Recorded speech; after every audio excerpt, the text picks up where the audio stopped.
it is usually said that we need about 5 seconds to make the first impression. And there is no second chance to make the first impression.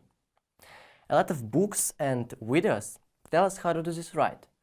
But unfortunately, there are some unconscious barriers that may be overcome trying to fix especially them. So, think of the last acquaintance you had. What do you think helped you to get some general info about this person, like employed, studying, retired? I think that one of the most impactable indicators was the age of this person. And now we may sarcastically say that, oh really? Unbelievable, thank you. Now I'm going to become a Dale Carnegie. And yeah, in some way it may sound trivial to you, but it contains a lot of threats and benefits from fixing this prejudice. Rating by age is dangerous discovering personalities, but may be helpful estimating some general things. And nowadays that's a very thin line. For example, we've got used to seeing a billionaire like a 50-60 years old person who has come through a long career path. But look at Mark Zuckerberg. Another time we think that becoming a bankrupt at the age of 63 selling fried kitchen is the end. It's time to retire. But Colonel Sanders, the founder of KFC, was thinking another way, selling his fried kitchen technology franchise and becoming a millionaire at the age of 70. Somebody would say that these ages were inappropriate for what they did. These were two extremes. But their favorite day was today. All the time of my conscious being, I've been dreaming about becoming an entrepreneur. I remember myself sitting on the chair in my grandmother's flat. I was absolutely upset about what could I start with. I wouldn't say I was upset. I was confused and depressed, telling to myself, what can I do just now to become closer to my dream? Do you think these thoughts don't correlate with an 8-year-old child? If you answer they don't, you're right.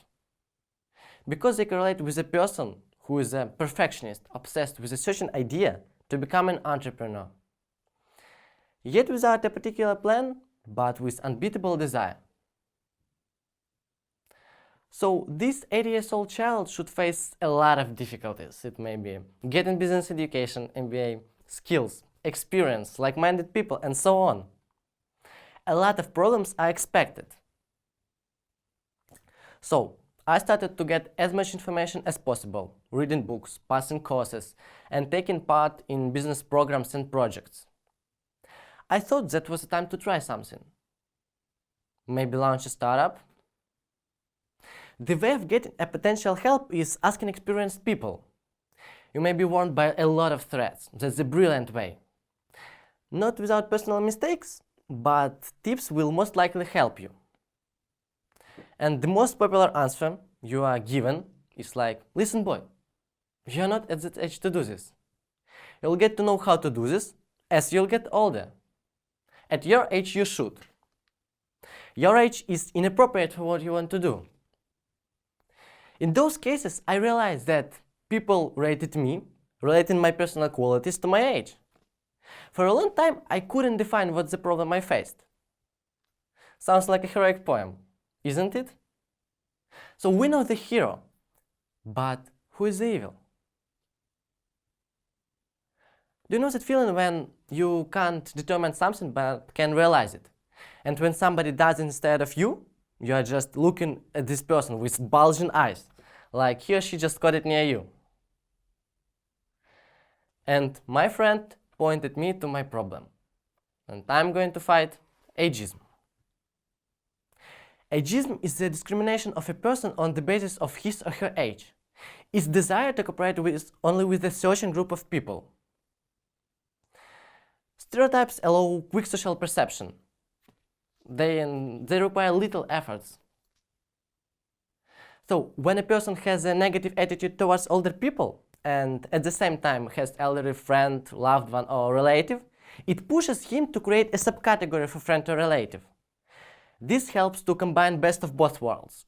They do not contradict in case of elderly man and relative, and maintain a stereotype towards older people as a group.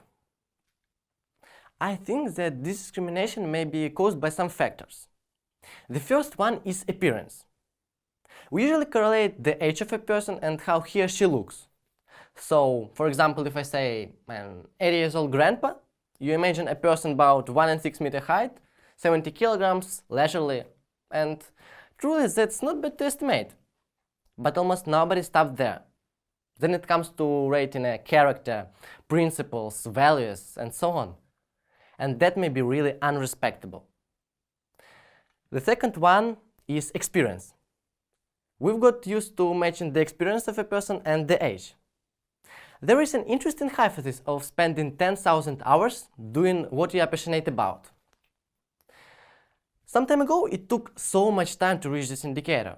But nowadays, there are a lot of people who are so crazy and passionate about their idea that they can reach this indicator in a short term. For example, 5-7 years. Let's estimate. There is a child who is passionate about football. He is 5 years old and he trains every day for 3 hours. Therefore, he will reach his 10,000 hours in 10 years, when he would be 15 years old. That is why even a teenager may have better experience than an adult. But I should mention that the quality of experience may provide the main value. And I think the third factor may be awareness. Being conscious means having great values, principles, and desires. We usually correlate the elderly person with the wisdom. But I think that self-recognition depends on used instruments, which nowadays are available for almost everybody, and experience. We can see more manifestations of ageism in spheres like employment, healthcare, laws, getting some social status, some interviews for getting job, and conversations. So, it's hard for older people to be attractive. The elderly aren't treated well, and it's hard for people of the age and beginners to get a job. We can tease that ageism has significant effect in two specific sectors. It's employment and healthcare. But there are very interesting cases in Hollywood. Ageism in Hollywood, especially when it comes to the women, is at least proven by the way Yas is celebrated in the media, and how there are only few jobs for older actresses. The way how Yas is celebrated has direct bearing on the way older women are represented in the media. By the way, we can usually hear that older people are worthy of excessive respect, though that's the nonsense. And the person can only achieve this with his or her own actions and words. And the argument, listen to me, I'm older, is obsolete. Everybody needs to be respected regardless of the age. There are a lot of stereotypes imposed on older people. Indeed, the term old is often used to humiliate another person, using phrases like old fool and so on. Those who use such expressions naturally don't consider themselves to be in this age group. They believe that older people follow proven path and incapable of accepting new ideas. Ageism can be met simply when looking for a job. For example, when employers require employees under 35, believing that at 36 they'll no longer be able to work. Isn't that silly? But let's be honest, nowadays requirements may look like we need a person who is 20, 25 years old with 30 years old experience. And welcome! 2006-2007 poll by Children's Rights Union and National Children's Bureau surveyed about 4,060 children and young people if they were treated unfairly based on various criteria like age, race, gender, age, sexual orientation, and so on. A total of 43% of British youth reported having experienced discrimination based on their age, overshadowing other categories like gender 27%, race 11%, and sexual orientation 6%. How many times did you catch yourself thinking about correlating between the decision you want to make and your age? Okay, I want to, but stop. Will it be suitable for my age? If the impact of age is too influential, we can't discover people well enough. We can lose the fresh or experienced point of view, which could get to know us something hidden from overloaded users. Age can make our consequences foggy. It may interrupt our desire to get to know a person better. People who are rated by age start to limit themselves. They begin to perceive themselves and see themselves as society sees them. These stereotypes become self-fulfilling prophecies. It makes you wonder, doesn't it? There is a theory that we have three main positions in communication. According to this model, a person takes a certain position when communicating. It defines who and how will react and behave. These positions are called ego states, and there are only three of them: parent, adult, and child. Parent instills stereotypes about life.